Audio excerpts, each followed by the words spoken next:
खबर पश्चिम चंपारण के रामनगर से है, जहां रामनगर के नारायणापुर निवासी मोहम्मद फारूक की बेटी फिजा ने कम उम्र में ही मेरी छोटी सी दुनिया 17 साल हजार जज्बात नामक पुस्तक लिखकर उसे ट्विन इंक पब्लिकेशन के माध्यम से प्रकाशित करवा दिया। 80 पन्नों की इस किताब में 40 चैप्टर हैं, जिसमें फिजा ने जिंदगी के खुशी, दर्द, सपना, स्ट्रगल, परिवार और खुद से लड़ने की कहानी को कविता के रूप में पिरोया है।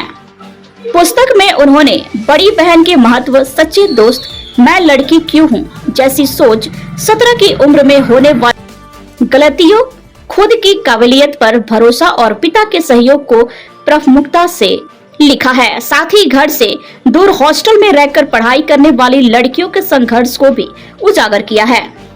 फिजा घर में सबसे बड़ी है। उनकी माता सैयद खातून सरकारी शिक्षिका है और दोनों छोटे भाई, जिसमें एक भाई मेडिकल की तैयारी कर रहे हैं और दूसरा 10वीं की पढ़ाई कर रहा है।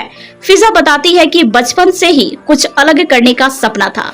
एक बार नीट की परीक्षा में असफल होने के बाद उन्होंने लिखना शुरू किया। फिजा कहती है, यह मेरी पहली पुस्तक है, पाठकों का प्यार मिला है, आगे और किताबें लिखूंगी, जल्द ही चंपारण पर भी लिखने का इरादा है।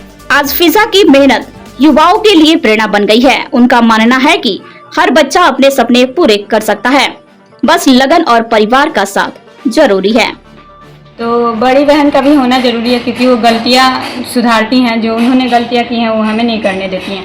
और रियल दोस्त का होना ज़रूरी है। अगर आपके अच्छे दोस्त नहीं बन रहे हैं तो आप खराब दोस्त भी नहीं बनाइए। अकेले रहना ही बेहतर है अगर खराब दोस्त होते हैं तो, क्योंकि एक सेब सबको सरा देता है।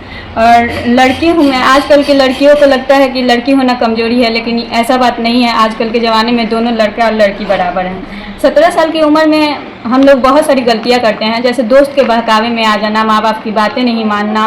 वो लोग हमको अच्छे के लिए बोलते हैं, लेकिन हमें लगता है कि हम ही ज़्यादा उन लोग से होशियार हैं, वो पुराने मॉडल के हैं। तो ऐसा बिल्कुल नहीं है, वो हमसे ज़्यादा ज़िंदगी देखे हुए हैं, इसीलिए हमें कुछ समझाते हैं। खुद की काबिलियत पे हमें हमेशा भरोसा रखना चाहिए। अगर हम किसी एक फील्ड में अच्छा नहीं कर पा रहे हैं तो ज़रूरी नहीं है कि हम निकम्मे हैं, हम किसी दूसरे फील्ड में बहुत अच्छा कर सकते हैं।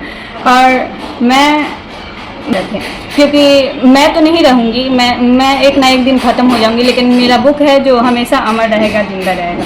मुझसे जुड़े हैं मेरे पापा के सपने। मेरे पूरे बुक में सबसे अच्छा चैप्टर यही है कि मुझसे जुड़े हैं मेरे पापा के सपने। वो हमसे बहुत उम्मीद लगाए रहते हैं। जहाँ हम हार जाते हैं उनको लगता है कि नहीं तुम कर सकती हो। जहाँ हम कुछ भी जीत के आते हैं सबसे ज़्यादा उनको खुशी होता है। सबसे ज़्यादा खुश मेरे पापा हुए हैं आज तक मेरी कोई भी कामयाबी पे। और आजकल के बच्चे जब घर से दूर जाते हैं हॉस्टल में, तो वहाँ पे बहुत सारे इन्वायरमेंट की वजह से वो ख़राब हो जाते हैं। जैसे हम भी गए थे तो हम रो रहे थे, क्योंकि हमको समझ में नहीं आ रहा था कि हम बहुत अच्छे जगह से ख़राब जगह गए हैं या बहुत ही कम जगह से। वहाँ पे बहुत ज़्यादा मतलब कि बच्चे बिगड़े हुए थे और मैं वहाँ पे हमको लग रहा था सर्वाइव नहीं कर पाऊँ। इस पुस्तक को कितने उम्र के लड़के को पढ़ना चाहिए?